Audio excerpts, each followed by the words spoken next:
1985년 어느 날 하와이에서 있었던 일입니다. 미국 하와이에서 있었던 일인데 11살 난 딸이 말썽을 부리고 다닌다고 해서 아버지가 그 딸을 때렸답니다. 그런데 그로부터 3년이 지난 1988년 그 딸이 14살이 되었을 때 그 딸이 변호사를 선임해가지고 아버지를 상대로 30만 불, 당시 우리나라 환율로 따지면 약 4억 원의 위자료 청구 소송을 냈다는 것입니다. 여기에 대한 법정의 판결은 때려서는 안 되는 미국 법을 어기고 때렸기 때문에 30만 불을 내라고 판결을 했다는 것입니다. 그리고 미국 초등학교에서는 선생님이 매일 학생들에게 집에서 매 맞은 사람들은 손을 들라고 해서 조사를 했다고 합니다. 그리고 때린 부모를 선생님이 대신 고발을 해 주었다고 합니다. 미국 가정은 어떤 의미에서는 가족 간의 화기애애한 분위기는 없는 살벌하기까지 하다는 느낌을 받을 정도입니다. 미국 가정이 이렇게 된 데는 이유가 있습니다. 알코올 중독된 부부, 이혼 부부의 갈등, 그리고 애정의 결핍 등이 뒤범벅이 된 가정들이 많기 때문에 사랑의 요람으로서의 가정의 기능을 이미 다 사라져버리고 가정에서 자녀들이 행복하게 살아갈 수 없는 삭막한 사막이 되어가고 있기 때문입니다. 그 틈바구니에서 어린 아이들이 화풀이의 대상이 되고 술 주정꾼인 엄마 아빠에게 두들겨 맞고 학대를 당하고 생명의 위협을 느끼기 때문에 그런 법이 강제되지 않을 수 없다는 것입니다. 이 법은 필요하지만은 악법입니다. 그러나 이런 악법을 제정해야만 하는 부정적인 면이 있기는 하지만은 그렇게 했어라도 어린 새싹인 아동을 보호해야 한다는 의지가 강한 것입니다. 우리나라의 가정에서도 어린 아동을 학대하는 일들이 많이 일어나고 있는 현실을 본다면 미국과 같은 필요악인 아동보호법이 필요하다고 생각합니다. 그런데 문제는 이 아동보호법에 의해서 아동이 맹목적으로 과잉보호됨으로써 많은 부작용이 일어나고 있는 것도 간과할 수 없는 사실입니다. 맹목적 과잉보호로 웃 어른에 대한 예의나 가정의 질서나 자녀들이 부모에 대한 마땅한 예의와 존경심이 생겨나지 않는 구조가 되어가고 있습니다. 지금 세상에서의 자연적인 가정에서는 윤리적인 도덕법이 통하지 않는 시대입니다. 그러나 신앙이 있고 믿음이 있고 성경을 가진 우리들은 하나님 말씀에 귀를 기울여야 할 줄로 믿습니다. 우리는 자연인이 아니라 신앙인이기 때문에 오늘 본문의 말씀을 들으셔야 하고 그 말씀을 지켜야 복이 되고 은혜가 넘치는 삶이 될 줄로 믿습니다. 자연인들은 기독교에 대해서 조상을 모르고 부모를 공경하지 않는 종교라고 비난하는 말을 종종 듣게 됩니다. 이러한 비난의 주된 핵심은 기독교가 유교에서 비롯된 죽은 조상의 제사를 안 하고 반대하기 때문입니다. 왜 반대하느냐면 죽은 조상이 신의 반열에 오르고 그 조상 신을 섬기는 것이 제사이기 때문에 그 제사는 명백히 우리의 10계명 중에서 1, 2계명을 어기는 것으로서 우상 숭배가 되는 것이기 때문입니다. 우리 기독교는 죽어서가 아니라 살아 계시는 부모님에게 자식들은 효도를 다하라고 가르치는 효도의 신앙이 기독교의 핵심 정신입니다. 자연인들을 보면 부모님이 살아계실 때는 고기 한 근도 안 사드리다가 장례신 날과 제산 날엔 돼지를 잡고 소를 잡는 모습을 저는 어릴 때 많이 보았습니다. 어리석고 소용없는 행동입니다. 그게 효도가 아닙니다. 오늘은 어버이 주일입니다. 오늘 말씀을 통해서 부모님에 대해서 이해를 하고 깨닫고 그리고 효성을 점검하고 새롭게 결단하는 은혜의 시간이 되기를 간절히 바랍니다. 오늘 본문 말씀의 배경을 먼저 살펴보면서 해석을 듣는다면 왜 자녀들이 부모에게 순종하고 복종하고 공경해야 할지를 알 수 있고 깨닫게 될 줄로 믿습니다. 그 배경이 되는 에베소서 5장과 6장에서는 다양한 인간관계를 다루어 주고 있습니다. 이 인간관계에 있어서 행복을 성취할 수 있고 성공적인 인생을 살 수 있는 위대한 원리를 에베소서 5장 18절에서 말씀해 주고 있습니다. 술 취하지 말라. 이는 방탕한 것이니 성령의 충만을 받으라 라고 했습니다. 술 취하지 않고 성령 충만한 삶을 살 때 우리는 인간관계에 있어서 행복을 성취할 수 있고 성공적인 인생을 살 수 있다는 것입니다.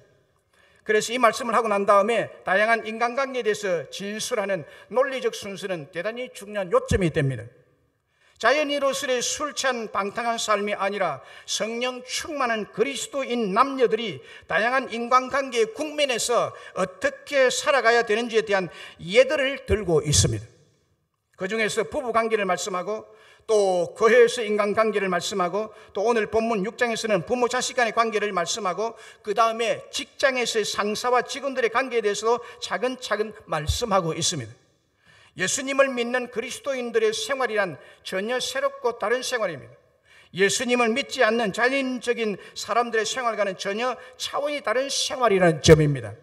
왜냐하면 자연인의 생활이란 인간적으로 아무리 훌륭한 생활을 할지라도 술을 취하는 낮은 수준의 생활이지만은 그리스도인의 삶은 차원이 전혀 다른 수준 높은 성령 충만한 삶이라는 것입니다. 그래서 살아가는 사람과의 차이입니다. 술 취해서 사는 저급한 삶과 성령 충만한 차원이 높은 삶의 차이는 하늘과 땅 차이인 것입니다. 오늘 본문에서는 성령 충만한 사람의 가족관계, 특별히 부모와 자녀들과 부모 관계를 말씀하고 있습니다. 여기에 모인 우리들 모두에게 부모와 자녀들과 부모 간의 관계는 현 시대에 있어서 엄청난 중요한 문제가 되어 있다는 사실을 인정하실 것입니다. 우리들 모두는 부모와 자녀들 간의 규율 문제에 있어서 급속한 붕괴의 시대에 살아가고 있습니다. 가정의 질서가 무너진 무질서의 시대가 되어 있습니다. 성경은 이미 오래전에 역사에서 이 사실을 언급하고 있습니다. 로마서 1장 28절로 31절에 보면 하나님께서 그들의 상실한 마음들은 내버려 두사 합당하지 못한 일을 하게 하셨으니 곧 모든 불의, 추악, 탐욕, 악의가 가득한 자요, 시기, 살인, 분쟁, 사기, 악독이 가득한 자요, 수근수근하는 자요, 비방하는 자요, 하나님께서 미워하시는 자요, 넉넉하는 자요, 교만한 자요, 자랑하는 자요, 악을 도모하는 자요, 그 다음에 여기에 부모를 거역하는 자요, 우매한 자요, 배약하는 자요, 무정한 자요, 무자비한 자라고 말합니다. 여기에 하나님을 믿지 않는 자연인들의 가공할 죄악의 목록 가운데 부모를 거역하고 부모에게 불순종하는 것을 포함시키고 있다는 점입니다. 가공할 죄악의 목록들입니다. 이것이 여기에 그 죄악이 부모를 거역하는 것이 큰 죄악이라는 것입니다.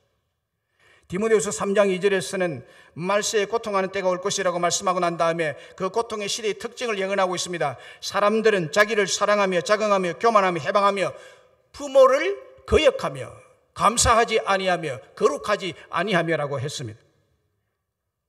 성경에 의하면 오늘 우리가 살아가는 현 시대는 배교의 시대요, 불경건의 불신앙의 시대요, 가정의 기초가 흔들려서 무법한 시대에 가장 두드러진 것 중에 하나가 부모를 거역하는 것이라고 지적하고 있습니다. 부모를 거역하는 것이 가정을 급속하게 붕괴를 시키고 그 속에서 자라나는 자녀들이 그것을 본받아서 가정 파괴의 악순환이 계속되는 것을 하나님께서 보고 계시는 것입니다. 그러므로 성령이 충만한 사람의 가정생활에 대해서 특별히 부모님에 대해서 어떻게 행해야 할 것을 언급하고 있습니다. 이것이 오늘 본문의 괴갈적인 배경 내용입니다. 그러면 오늘 본문에서 주 안에서 성령 충만한 자녀들은 부모에게 순종하고 공경하라고 명령을 내리고 있는데 왜 그렇게 해야 할지를 오늘 본문과 성경에서 그 이유를 말씀드리려고 합니다. 그럼 왜 자녀들은 부모에게 순종하고 공경하라고 명령을 내리고 있습니까? 하나님께서는 부모에게 자식 사랑의 축복을 주셨기 때문입니다. 하나님께서 부모에게 자식 사랑의 축복을 주셨어요. 자식을 사랑하는 데 있어서는 이거는 그냥 자연적입니다.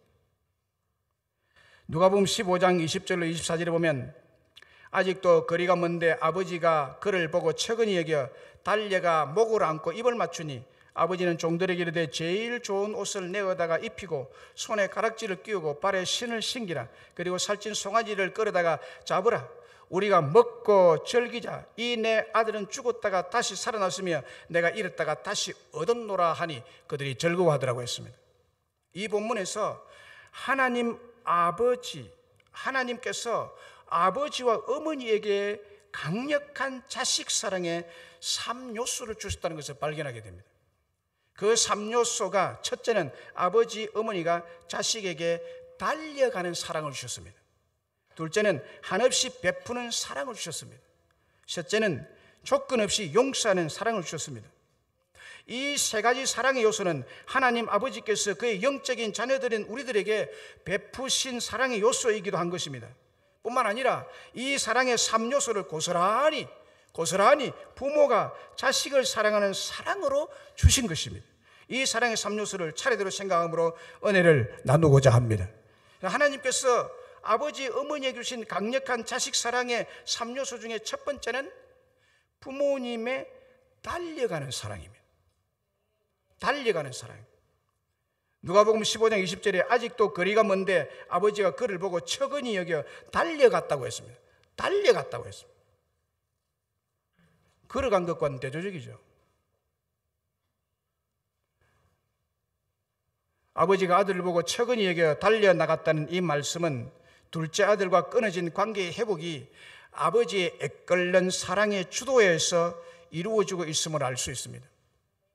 아버지의 자식을 향한 주도 면밀한 사랑은 아직도 거리가 멀리 떨어진 곳에 있는 아들을 먼저 알아보았고 또 그 즉시 달려갔다는 사실을 통해서 알 수가 있습니다. 부모의 달려가는 사랑은 아들이 집을 나간 그 순간부터 한순간도 잊지 않고 매일같이 아들이 돌아올 것을 기대하며 먼 동구 밖을 바라보고 있었음을 알 수가 있습니다. 그리고 회개의 말을 듣기도 전에 힘들고 지친 모습, 만신창이가 된 모습으로 돌아오는 아들의 형식을 보고 척은한 마음이 가득하고 충만합니다.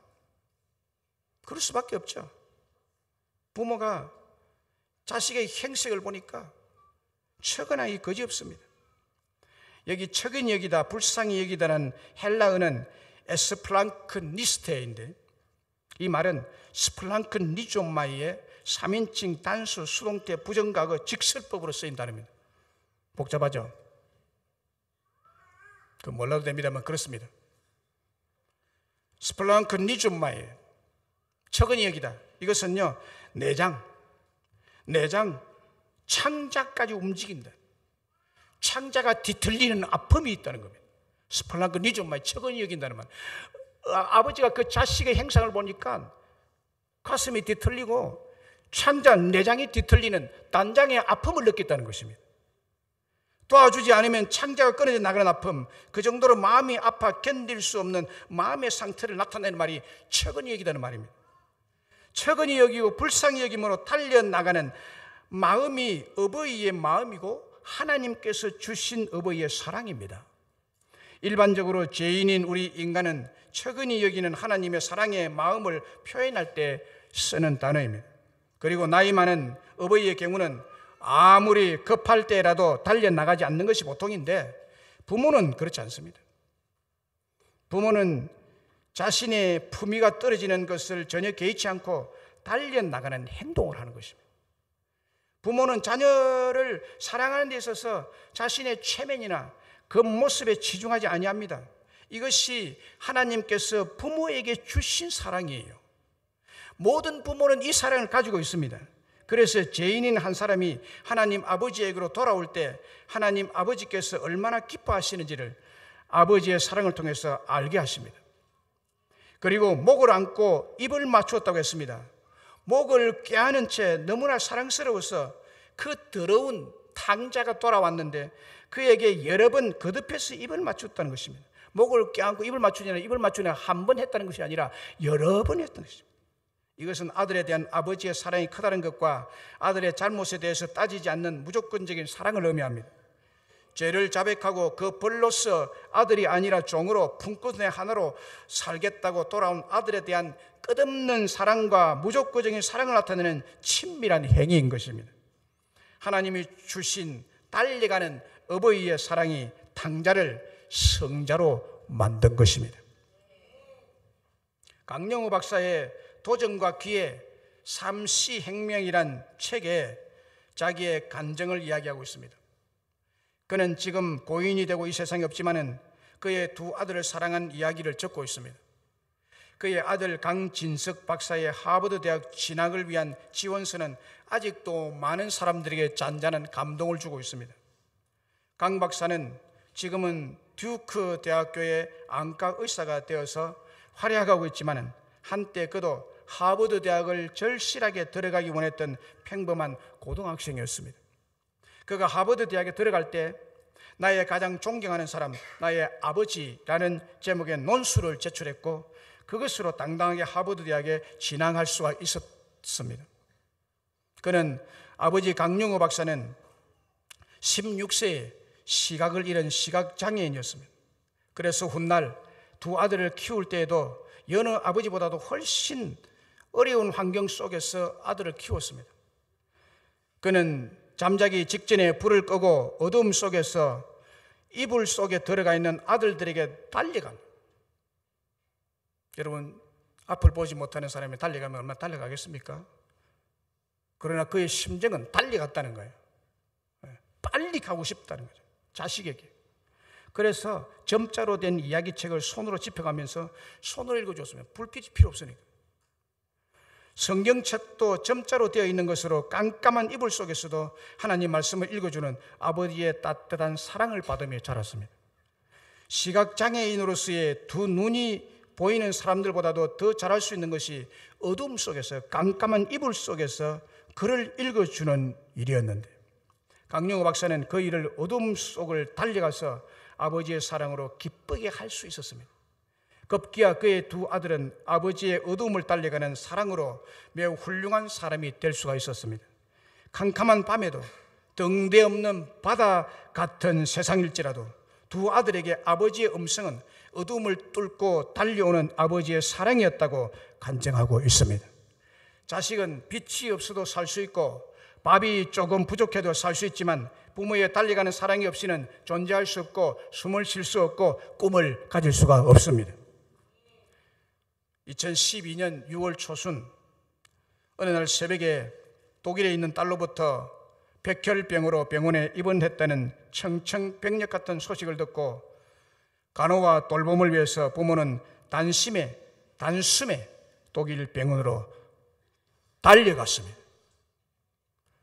머나먼 길이지만 단숨에 달려가게 되더라고요. 걸어서 갈 수 있습니까? 내가 그 딸이 병원에 입원해 배 타고 갈까요? 유람선 타고 갈 수 없더라고요. 가장 빠른 비행기를 타고 달려갔습니다. 병원에 도착해서 하얗게 변해버린 딸의 얼굴과 하염없이 침대에 힘없이 누워있는 딸의 모습을 보고는 마음이 무너져 내렸어요.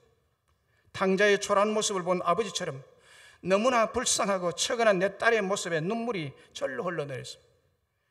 달려가는 부모의 자녀를 향한 사랑의 마음이 하나님께서 주신 것이라는 것이 이때 느껴졌고 이때 다시 깨닫게 됐습니다.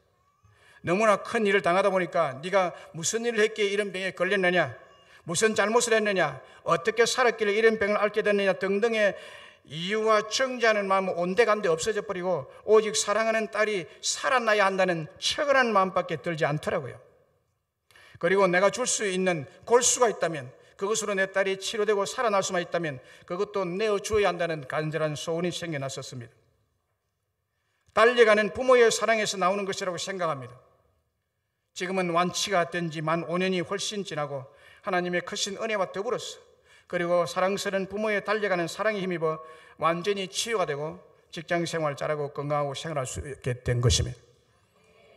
하나님은 여기에 계시는 모든 부모님들에게도 동일한 자식을 향한 이런 달려가는 사랑, 조건 없이 사랑할 수 있는 사랑을 주신 줄로 믿습니다. 두 번째는 부모는 자식을 위해서 한없이 베푸는 사랑을 주었습니다.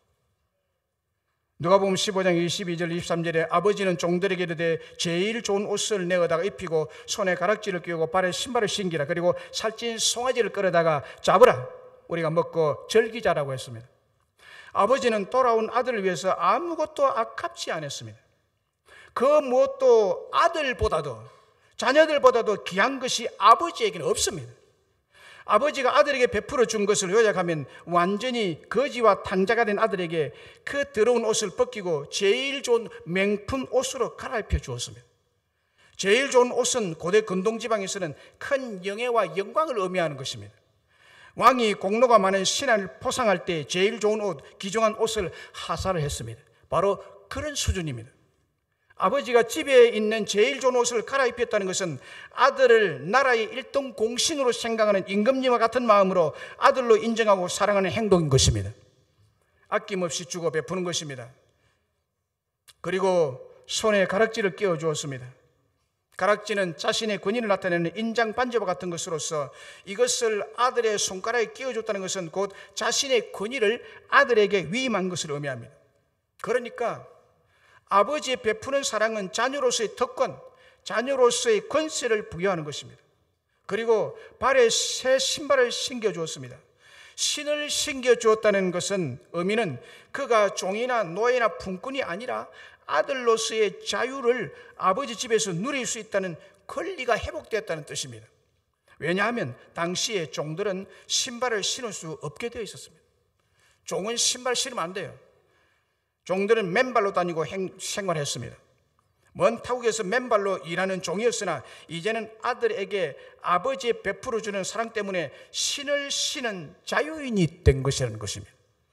그뿐만이 아닙니다. 살찐 송아지를 잡았습니다. 아들을 위해 아버지는 벌써부터 준비해둔 바로 그 송아지를 잡은 것입니다. 당시 유대인들은 귀한 손님이 올 경우 자신이 키우던 짐승들 가운데 가장 살찐 송아지를 잡아서 손님을 대접했죠. 가장 귀한 손님이 왔을 때 살찐 송아지를 잡았어요. 부모에게 있어서 돌아온 아들은 가장 귀한 존재입니다. 그래서 아들을 위해서 최상의 것으로 대접하고 기뻐하는 아버지의 심정을 본문에서는 드러내고 있습니다. 그렇습니다.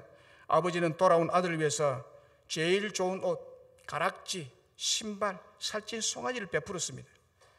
이것들은 아버지가 가지고 있던 최고 최상의 것들입니다. 아버지의 최고 최상의 것들을 조금도 아끼지 않고 또 아까워하지 않고 아버지의 전부를 그 아들에게 주었습니다. 더 줄 것이 없어서 안타까울 뿐이죠. 부모의 자식 사랑은 하나님께 주신 사랑이기 때문에 사랑하는 만큼 베풀게 되어 있습니다. 양주동 박사의 어머니의 마음이라는 노래 가사가 있습니다. 나실제 괴로움 다 잊으시고 기를제 밤낮으로 애쓰는 마음, 진자리 마른 자리 갈아뉘시며 손발이 다 닳도록 고생하시네. 하늘 아래 그 무엇이 넓다 하리요 어머니의 희생은 가히 없으라. 어려선 안고 업고 얼려주시고 자라선 뭉기되어 기다리는 마음, 알을 쌓아 그럴 때 쌓아 자식 생각에 고우시던 이마 위에 주름이 가득 땅 위에 그 무엇이 높다 하리요 어머니의 정성은 지극하여라. 사람의 마음속엔 온가지 소원, 어머니의 마음속엔 오직 한 가지, 아낌없이 일생을 자식 위하여 살과 뼈를 깎아서 바치는 마음, 인간의 그 무엇이 거룩하리요 어머니의 사랑은 거지없으라.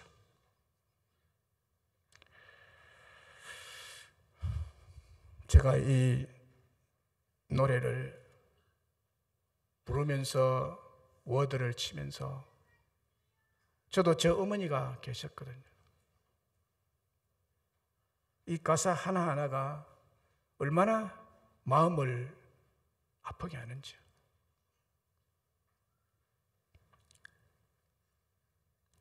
자식을 향한 어머니의 마음을 너무나 잘 표현한 노랫말입니다. 자식을 향한 어머니의 마음은 손발이 닿아라도 살과 뼈를 깎았으라도 자식이 잘되고 건강하고 형통하고 성공하기를 바라는 마음, 밤낮으로 기도하고 생각하고 마음 조이며 살아갑니다. 그것이 부모의 마음이에요. 그것이 엄마의 마음이에요. 사람들의 마음속엔 여러 가지 소원이 있지만 자식을 향한 어머니의 마음속엔 단 한 가지 소원밖에 없어요. 그것이 내 자식이 잘 되는 것이고 건강하게 사는 것이고 살과 뼈를 깎았으라도 자식에게 모든 것을 다 주어도 자식이 잘 살고 형통하고 건강하게 사는 것, 이것이 부모의 희생적 사랑의 마음이라는 것입니다. 어느 날 저녁에 수학을 전공하는 대학생 8명이 도서관에서 공부를 하다가 집으로 돌아가는 길에 이런저런 얘기를 주거니 받거니 했습니다. 그런데 그 중에 한 학생이 밤하늘에 찬란하게 빛나는 종탑 위에 십자가를 보게 됐습니다. 그리고 다른 친구들에게 말했습니다. 어이, 수학자들, 하나님의 저 더하기 표 좀 보게나. 수학자니까 십자가가 더하기로 보였어요. 십자가가 수학의 플러스 표시가 아니냐. 하나님의 더하기 표를 좀 보아라라고 했습니다. 그런데 그날 밤에 한 학생이 그 플러스 표시인 십자가 생각에 잠을 이룰 수가 없었습니다. 눈만 감으면 친구들과 본 교회 종탑에 찬란하게 빛나는 십자가가 자기의 선명하게 다가왔습니다. 십자가 더하기라 플러스라. 그는 결국 그 밤에 십자가를 생각하다가 주님의 구원의 은혜와 더하기 사랑을 깨닫고 자신의 죄를 회개하고 예수님을 영접해서 신실한 크리스찬이 되었다는 것입니다. 수학자가 십자가 보고 플러스로 본 거예요. 그렇습니다. 어버이의 사랑은 하나님 아버지의 사랑을 꼭 닮은 사랑이기 때문에 자식들을 위해서 한없이 베풀고 더하는 사랑입니다. 제일 좋은 옷과 가락지와 신발과 살찐 송아지를 아들을 위해서 더하여 주십니다. 우리 모두는 어버이로부터 이 사랑을 받은 자들임을 믿습니다. 베푸시고 더하시는 하나님의 사랑, 아들을 주시기까지, 십자가를 지시기까지 베푸시는 하나님의 사랑이 모든 부모의 마음속에 자식을 위해 가득히 충만히 영원히 주셨습니다. 세 번째는 조건 없이 용서하는 사랑을 주셨습니다. 15장 24절에 누가복음 15장 24절에 이 내 아들은 죽었다가 다시 살아났으며 내가 잃었다가 다시 얻었노라 하니 그들이 즐거워하더라라고 했습니다. 돌아온 탕자는 거의 모든 죄를 다 지은 아들이었습니다. 거의 모든 죄를 다 지은 그야말로 참 몹쓸 탕자 죄인입니다. 아버지도 돌아가시기 전에 돌아가시도 안 했는데 유산을 달라고. 유산은 돌아가셔야 가지는 거거든요. 돌아가도 안 했는데 유산을 달라고 해서 강제로 빼앗다시피 한 죄, 그 재산을 다 탕진해버린 죄, 아버지 집을 나간 죄, 아버지에게 불순종한 죄, 아버지의 마음을 아프게 한 죄 등등 많은 죄를 아버지에게 지은 죄인입니다. 그런데 집 나간 아들이 돌아오자 아버지는 그 아들을 보고 이는 이 내 아들은 죽었다가 다시 살아났으며 내가 잃었다가 다시 얻었노라고 했습니다. 이 말은 그 많은 죄를 지은 아들이라도 아버지는 조건 없이 용서하고 있다는 말입니다. 죽었다가 살아난 것은 아들 편에서 생각하면 아들의 영적인 죽음과 부활을 뜻합니다. 잃었다가 다시 얻었다는 말은 아버지 편에서의 아들과의 분리와 재결합을 의미합니다. 하나님을 떠난 삶은 허물과 죄로 죽은 삶을 뜻하고 다시 얻음은 부활 생명으로 거듭남을 의미합니다. 예수님만이 죄 용서와 영생을 주시는 줄로 믿습니다. 예수 그리스도는 자신이 십자가에 죽기까지 죄인을 사랑하셨기에 회개하고 돌아오는 모든 죄인을 다 용서해주고 사랑해 주십니다. 사랑으로 용서합니다. 사랑하는 만큼 용서하게 됩니다. 하나님의 사랑은 모든 죄와 실수를 용서하시는 사랑이십니다. 이와 같이 아버지와 어머니는 하나님의 용서하심을 받은 사람으로서 돌아온 아들을 무조건 용서할 수 있었고 용서하셨던 것입니다. 그러므로 어버이의 강력한 자식 사랑은 자녀의 죄와 허물을 하나님 아버지와 같이 용서하고 덮어주는 사랑입니다. 부모의 용서는 하나님을 닮은 용서입니다. 여러분들이 자녀가 잘못했다고 지금도 마음에 꿍하게 가지고 이놈 보자 하고 있습니까? 그건 부모가 아니에요. 부모의 마음에는 아무리 자식이 잘못해도 정죄하지 아니하고 그 자식을 위해서 용서해주고 무한히 용서해주는 것이 부모의 마음입니다. 하나님 부모들에게 그 마음을 주신 줄로 믿습니다. 그분이 우리의 죄를 용서했던 것처럼 우리 부모는 자식을 향해서 정죄하지 않는 것이 부모의 마음입니다. 부모의 사랑인 것입니다. 예수님은 가늠하다가 현장에서 붙잡힌 여인을 용서해 주셨죠. 모든 사람이 정죄하던 세리 삭개오의 죄를 다 용서하시고 사랑하시고 그를 구원해 주셨습니다. 바리새인들이 용서할 수 없었던 죄인들의 죄를 우리 예수님은 다 용서해 주셨습니다. 이와 같은 예수님의 용서의 사랑이 바로 부모님의 용서의 사랑입니다. 모든 사람이 정죄하는 죄인도 부모는 그 자식을 정죄하지 않습니다. 조건 없이 용서합니다. 장로의 신학대학교 교수님이신 김도일 교수님이 계십니다. 그의 설교에서 그가 고등학교 1학년 때 일을 소개한 것을 제가 읽게 됐습니다. 그가 고등학교 1학년 때 친구들과 너무 많이 놀았습니다. 너무 많이 놀아서 성적이 바닥을 친 때가 있었는데 그 성적표를 아버지께 보여주고 도장을 찍어가야 했습니다. 그래서 학교에 다시 제출해야 돼요.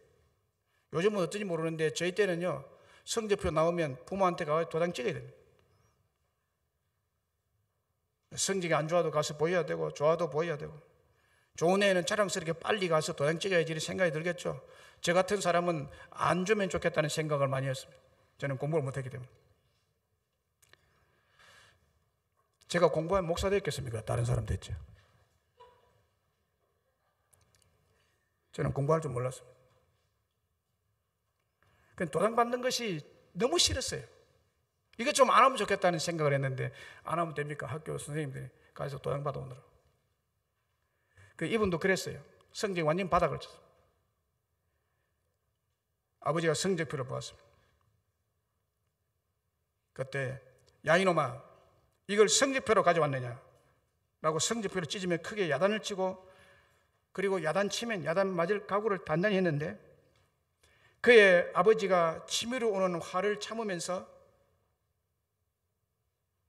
그에게 한마디 말을 하더랍니다. 그것을 지금도 잊을 수 없다고 글을 썼더라고요. 그 말 한마디는, 야, 올라오는 성을 참으면서, 야, 너 영어 점수는 기가 막히는구나. 다음번에는 좀 더 공부를 해. 더 잘해봐. 이렇게 하시다는 것입니다. 아버지의 예상을 깬 용서와 칭찬은 그를 살렸다고 했습니다. 그는 사실 그때 성적도 너무 안 좋고 공부하기 싫고 놀고 싶고 그래서 너무 괴로워서 다 뒤집어 버리고 한판 먼 일을 내고 자살할 생각까지 하고 있었다는 것입니다. 그런데 그 작은 용서와 참고 사랑으로 한마디 해준 칭찬 한마디가 그를 살렸다고 했습니다. 그를 살렸다.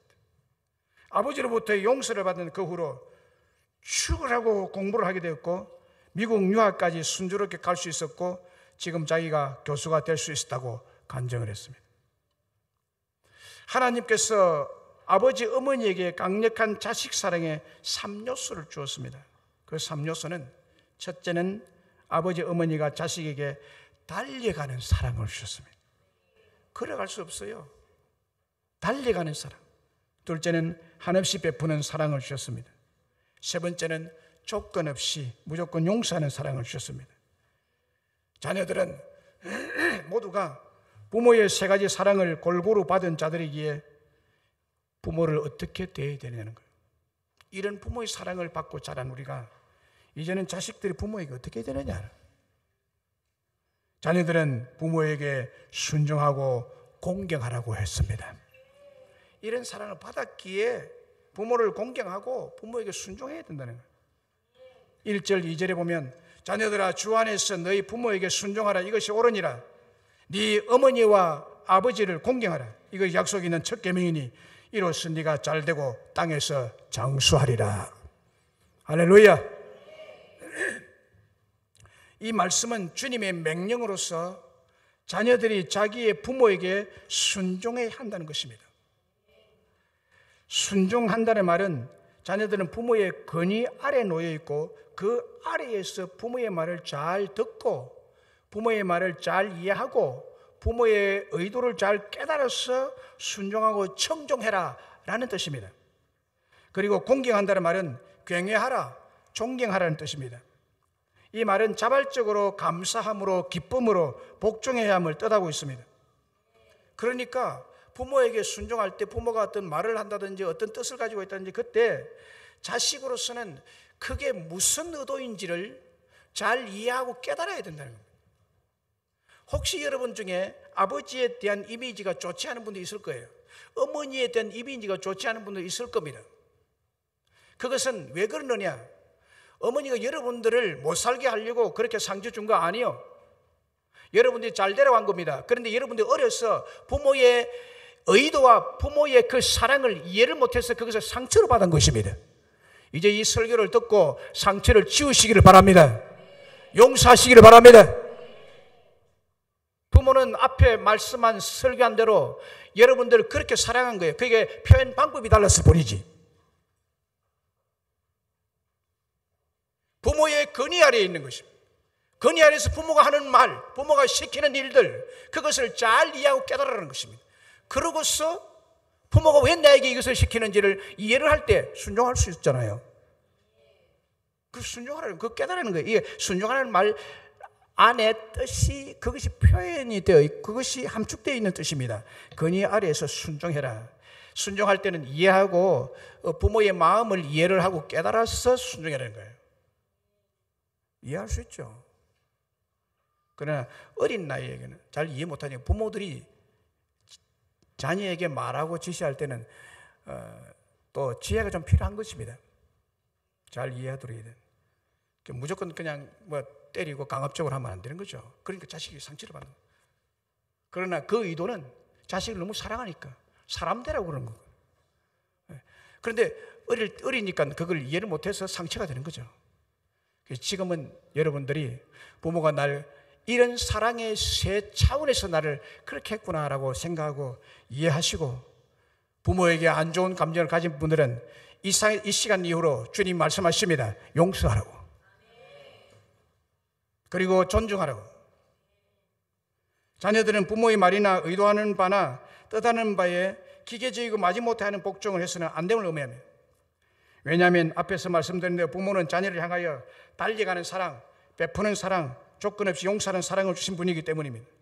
자녀들은 앞서 설명드린 부모의 강력한 자녀 사랑의 현실, 자녀 사랑의 입장, 자녀 사랑의 은혜를 충분히 깨닫고 기쁨으로 감사함으로 부모에게 순종하고 청정하고 복종하고 공경하는 자가 되어야 될 줄로 믿습니다. 술 취함으로 방탕하지 말고 성령을 충만히 받은 그리스도인인 자녀들은 일반적으로 부모에 대한 순종이나 경외심을 나타내지 못하는 불신 자녀들과 완전한 대조와 차이점을 이루어야 한다는 것입니다.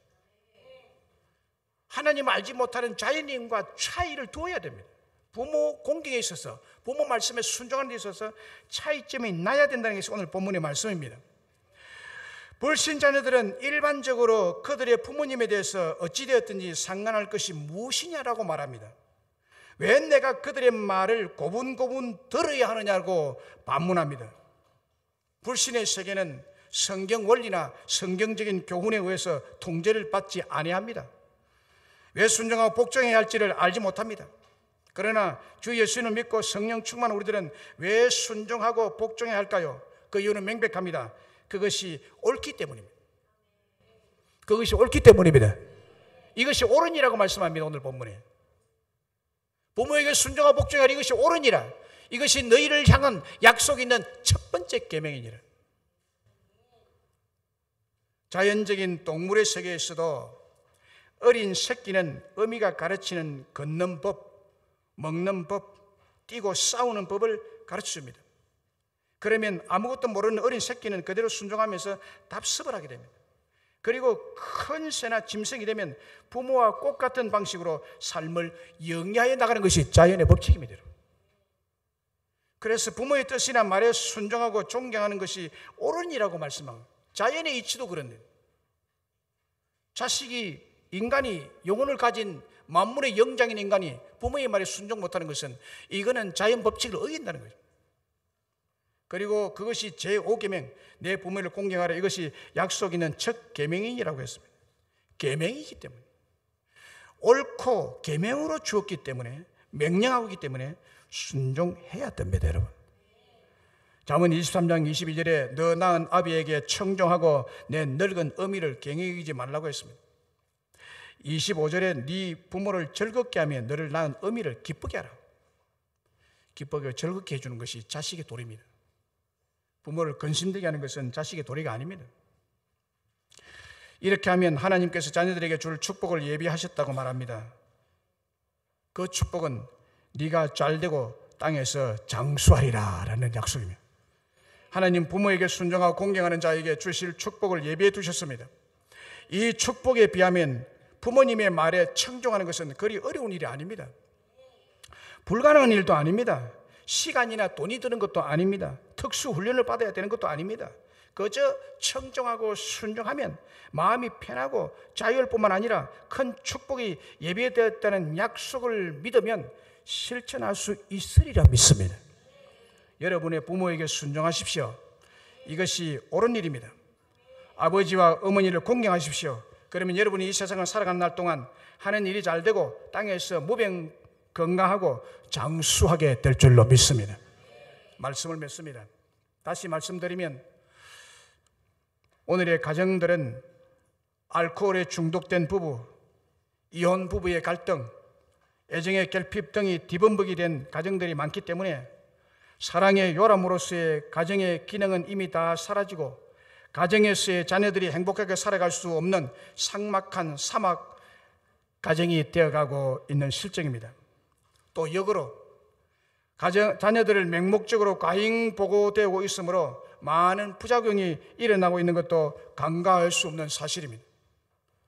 오늘날 자녀들이 하나님인 둘인데 얼마나 맹목적 과잉 보호를 하고 있는지 몰라요. 뭐 때문에 자녀를 보호해야 되는지를 이유를 모르고 그냥 식당에 가면 핸드폰 가지고 애들 보는 그 애니메이션을 틀어줍니다. 맹목적이에요. 뭐 때문에 틀어주고 있는지 모르겠어요. 저는 그 참 보기가 안 좋아요. 좀 더 배려가 깊은 부모는 큰 패드를 가지고 또 틀어주더라고요. 아예 이것을 집에서 준비하고 오는 것 같아. 틀어줘야지라고.